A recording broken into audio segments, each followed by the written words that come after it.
नमस्कार, आप सभी का स्वागत है एक और नई एनालिसिस में। और आज के इस एनालिसिस में हम जिस स्टॉक के बारे में बात करने वाले हैं वो हॉस्पिटल सेक्टर में काफ़ी न्यू एज है।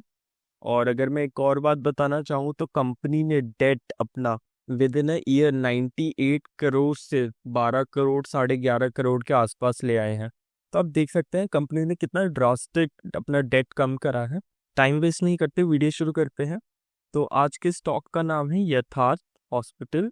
अब हम आगे बढ़ते हैं। वीडियो शुरू करने से पहले एक छोटा सा डिस्क्लेमर, ये वीडियो सिर्फ एजुकेशनल और इन्फॉर्मेशनल पर्पसेस के लिए है। ये किसी भी तरीके की कोई फाइनेंशियल इन्वेस्टमेंट या ट्रेडिंग एडवाइस नहीं है। ये सिर्फ मेरे पर्सनल ओपिनियंस है on the basis of my analysis. ये किसी भी तरीके की कोई रिकमेंडेशन नहीं है। मैं कोई सेबी रजिस्टर्ड एडवाइजर नहीं हूँ और मार्केट में निवेश करने से पहले अपने वित्तीय सलाहकार की राय जरूर लीजिए। बिजनेस ओवरव्यू की बात करें तो मार्केट कैप कंपनी की 6,500 करोड़ के आसपास है, जो कि इसे एक स्मॉल कैप बनाती है। सेक्टर का हम देखें तो कंपनी हॉस्पिटल सेक्टर में है।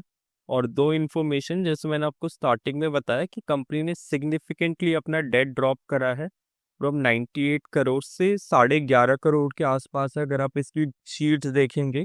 और यथार्थ hospital one of the fastest growing hospital chains है इन दिल्ली एनसीआर रीजन्स। अब हम आगे बढ़ते हैं। मैनेजमेंट की बात करें तो चेयरमैन अगर हम देखें तो अजय कुमार त्यागी, वहीं एमडी की अगर हम बात करते हैं तो कपिल कुमार, और डायरेक्टर आते हैं इनके यथार्थ त्यागी। आगे बढ़ते हैं। हिस्ट्री की बात करते हैं। सिंस ये कंपनी बहुत न्यू एज कंपनी है तो 2008 में कंपनी ने शुरुआत करी थी। और कंपनी की शुरुआत डॉक्टर अजय कुमार त्यागी और डॉक्टर कपिल कुमार ने करी थी। 2013 में कंपनी ने सबसे पहला हॉस्पिटल खोला था नोएडा में विद 250 बेड की कैपेसिटी थी, जहां पे दूसरा हॉस्पिटल कंपनी ने 2019 में नोएडा एक्सटेंशंस में खोला था विद 450 बेड्स की कैपेसिटी। 2022 में कंपनी ने एक एक्विजिशन करा था झांसी में ओरछा हॉस्पिटल के नाम से, जहां पे 305 मोटे मोटे बेड्स की कैपेसिटी थी। कंपनी का आईपीओ आया है जुलाई 2023 में, जहां पे कंपनी ने 686 करोड़ रेस करने का प्लान है with the price band of 285 से 300 के आसपास। कंपनी का स्टॉक लिस्ट हुआ अगस्त 2023 में एट अ प्राइस ऑफ 304 पर शेयर। और मई 2024 में कंपनी ने एक और एक्विजिशन करा है फरीदाबाद में, और हॉस्पिटल का नाम है एशियन फेडिलिस हॉस्पिटल। और लेट 2024 में कंपनी ने दिल्ली बेस्ड एक्विजिशन करा है, जहां पे हॉस्पिटल का नाम डिस्क्लोज नहीं करा है कंपनी ने, और फरीदाबाद में भी एक मेजर स्टेक लिया है। आगे चलते हैं, लोकेशंस की बात करते हैं तो कंपनी अभी करेंटली ग्रेटर नोएडा में 400 बेड्स, नोएडा में 250 beds, Noida extension, Jhansi, Faridabad, new Delhi और एक और फरीदाबाद में इनका हॉस्पिटल है। तो मोटा मोटा 7 हॉस्पिटल्स है, और भी काफ़ी मर्जर्स और एक्विजिशंस करे हैं कंपनी ने, जो बाय द टाइम हमें पता लगेंगे। आगे चलते हैं, सेक्टर एनालिसिस करते हैं। अगर हम सेक्टर एनालिसिस में मार्केट वैल्यू देखें इस सेक्टर की तो 100 से 110 बिलियन के आसपास है, जो कि एक्सपेक्ट कर रहे हैं बाय 2030 में 200 से 210 बिलियन के आसपास पहुंचने का विद CAGR ऑफ 7 से 11% का। और अगर हम गवर्नमेंट का एलोकेशन देखें इस सेक्टर में क्या है तो ये 80 करोड़ नहीं है, ये 80,000 करोड़ है।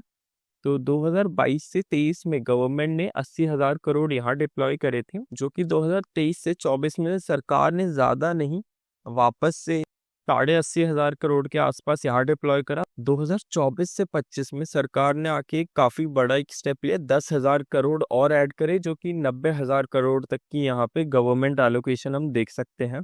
आगे बढ़ते हैं, मैट्रिक्स की बात करते हैं। अगर हम किसी भी हॉस्पिटल सेक्टर की बात करते हैं तो ये मैट्रिक्स काफ़ी इंपॉर्टेंट रहते हैं।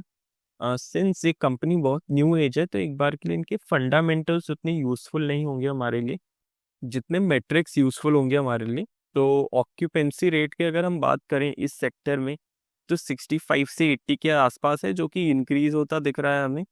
ALOS की बात करें, एवरेज लेंथ ऑफ स्टे, की एक पेशेंट आता है वो ऑन एवरेज कितने दिन रुकता है हॉस्पिटल में, तो वो है 4 से 5 दिन इन इंडिया, जो कि अगर हम कंपेयर करें बाहर से तो वो है 5 से 7 दिन इन जनरल, जो कि इंडिया में डिक्रीज होता दिख रहा है। और मुझे लगता नहीं है कि इंडिया में ये परसेंट बढ़ेगा। वहीं हम RPB की बात करें, RPB का मतलब होता है रेवेन्यू पर बेड, कि एक बेड से कितना रेवेन्यू जनरेट कर रही है, तो वो मोटा मोटा 30 से 70 हज़ार के आसपास का रेवेन्यू है जो कि इंक्रीज होता दिख रहा है।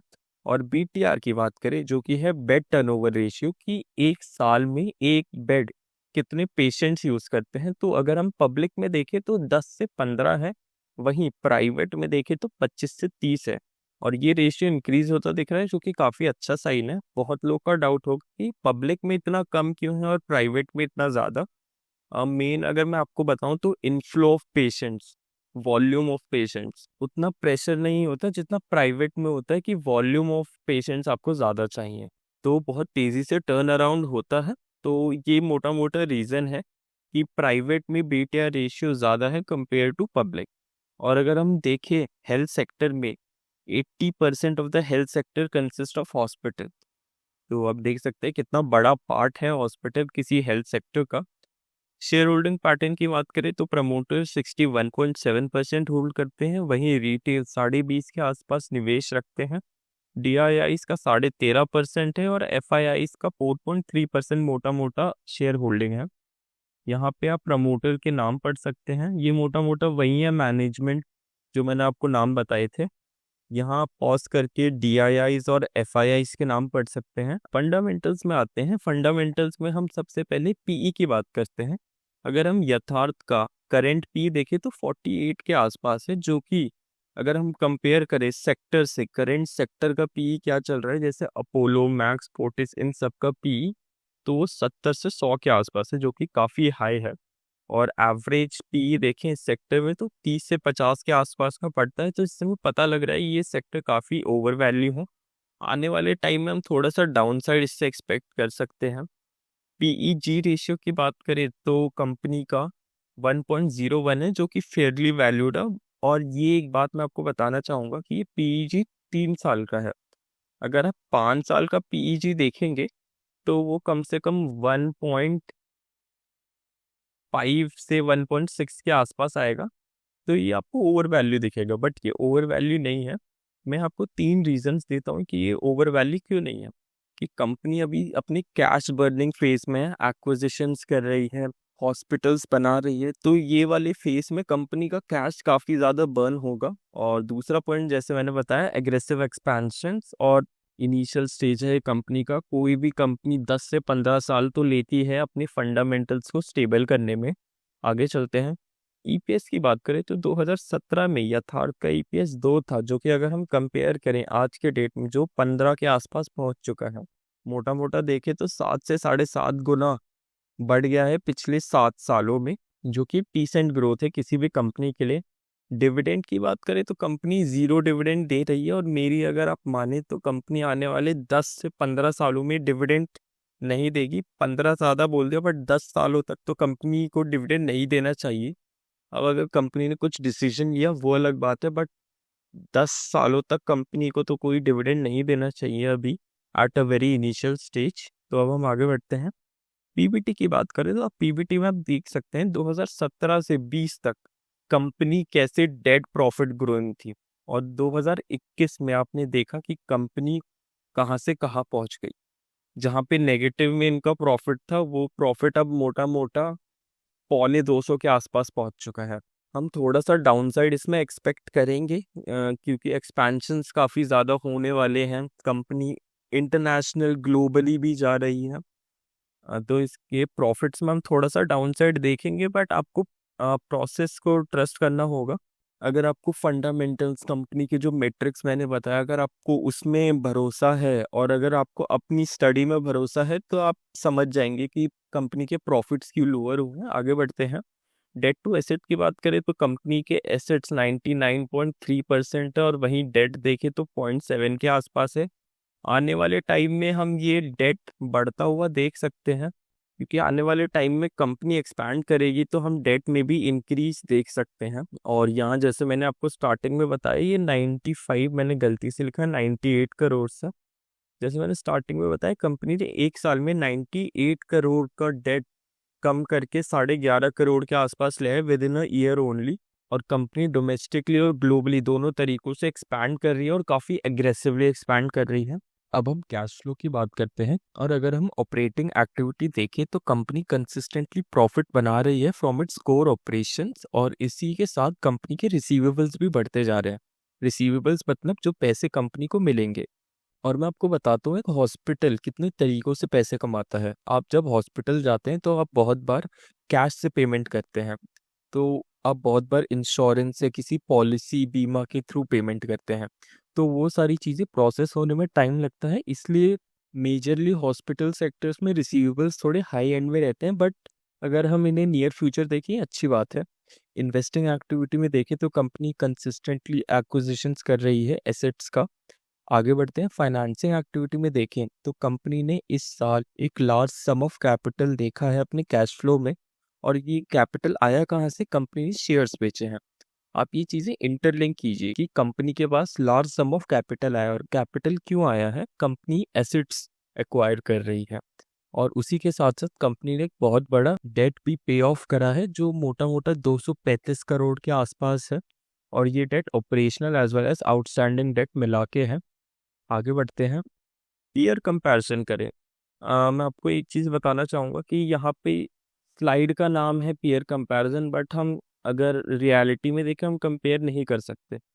मैक्स, अपोलो, फोर्टिस, इन सब की प्रेजेंस इतनी ज़्यादा हैवी है, और यथार्थ सिंस अभी बहुत ही न्यू एज है, हम इसको कंपेयर नहीं कर सकते। बट मैं आपको मोटे मोटे पॉइंट्स बताना चाहूँगा। अगर आप इस सेक्टर में थोड़ा सा रिस्क ले सकते हैं तो आप यथार्थ कंसिडर करें, वरना आप सेफ साइड में मैक्स, अपोलो, फोर्टिस, ये ए ग्रेड स्टॉक्स हैं। दो तीन पॉइंट जैसा मैं आपको बताऊंगा। यथार्थ का डेट एक बार कंपेयर कर लीजिए, और वहीं प्रमोटर होल्डिंग भी काफ़ी ज़्यादा अच्छी दिख रही है हमें यथार्थ की, जो कि अगर हम देखें मैक्स की 23 है, अपोलो की 29 है, और फोर्टिस की 31 है। ये प्रमोटर होल्डिंग कम है, बट एफआईआईज, म्यूचुअल फंड्स, इनकी इन्वेस्टमेंट काफ़ी ज़्यादा हैवी है, इसलिए हम प्रमोटर होल्डिंग कम देख सकते हैं। बट एक पॉइंट जैसा मैंने बताया, इन सब कंपनीज के पास प्रेजेंस है, बट यथार्थ के पास अगर हम देखें इक्विटी साइज है। तो जब भी हम टर्न अराउंड देखेंगे इस सेक्टर में तो सबसे पहले यथार्थ घूमेगा। आप यथार्थ का इक्विटी साइज देखिए एक बार। अब हम आगे बढ़ते हैं, कॉन कॉल की बात करते हैं। तो कंपनी के कॉन कॉल में रेवेन्यू फ्रॉम ऑपरेशन में 11% का हमने अपसाइड देखा, जो कि एबिडा मार्जिन्स में 13% का है, और कंपनी ने कम एबिडा मार्जिन्स का रीज़न दिया है मार्जिन डाइल्यूशन और ऑपरेशनल लॉसेस। और ये ऑपरेशनल लॉसेस क्यों हैं? Due to ramp up, company काम कर रही है, कैश डिप्लॉय कर रही है, तो ये रीजंस हैं कि कंपनी के मार्जिन्स कम है। और अगर हम पैट मार्जिन्स कंपेयर करें तो 40 बेसिस पॉइंट्स में। और एक पॉइंट मैं आपको बताना चाहूँगा कि कंपनी का 8% टोटल प्रमोटर्स प्लेज में फंसा हुआ है, और ये कोई बड़ा इश्यू नहीं है, फैमिली सेटलमेंट एक छोटा सा जिसकी वर्थ है 130 करोड़। और कंपनी ने एक बहुत ही इंटरेस्टिंग डेटा शेयर करा है कि रिसीवेबल्स की, मतलब कोई भी जब पेशेंट आता है तो वो जब इलाज कराने के बाद जब वो जाता है, और वो जो पैसे होते हैं वो ट्रीटमेंट के, वो पैसे मिलने में कितना टाइम लगता है, कंपनी ने ये काफ़ी इंटरेस्टिंग शेयर करा है। और ये बोला है कि बढ़ गया है वो टाइम बढ़ गया है due to institutional business system. और अगर आपको इसका मतलब नहीं पता, इंस्टीट्यूशनल बिजनेस सिस्टम इसका मतलब है पॉलिसीज, इंश्योरेंस, उन सब की बात कर रहे हैं। कंपनी ने एक पेयर मिक्स भी निकाला है कि कितने परसेंट लोग कैसे तरीकों से पे करते हैं। प्राइवेट इंश्योरेंस से कितने लोग, 32% लोग प्राइवेट इंश्योरेंस से पे करते हैं, और वहीं 31% लोग कैश कैश से पे करना ज़्यादा प्रेफर करते हैं। और गवर्नमेंट जो इनिशिएटिव्स होते हैं, जो गवर्नमेंट स्कीम्स चलाती हैं, उसमें 37% का पेमेंट हम देख सकते हैं। तो यही थी मोटी मोटी वीडियो। और मैं आपको एक चीज़ बताना चाहूँगा, आप यथार्थ में खुद भी अपनी एक सेल्फ स्टडी कीजिए। ये बहुत ही छोटी कंपनी है, और ये काफ़ी न्यू एज कंपनी है। तो आप बार बार देख रहे होंगे मैं काफ़ी प्रेशर डाल रहा हूँ न्यू एज बोल के, क्योंकि अगर हम कंपेयर करेंगे इसे किसी भी पेयर से तो काफ़ी सालों से इस्टेब्लिश्ड है, तो इसलिए ये कंपेयर के लिए नहीं है। और वीडियो ख़त्म करने से पहले मैं आपको वापस वही बोलना चाहूँगा, कोई भी मार्केट में निवेश करने से पहले अपने वित्तीय सलाहकार की राय ज़रूर ज़रूर ज़रूर लीजिए। And thank you.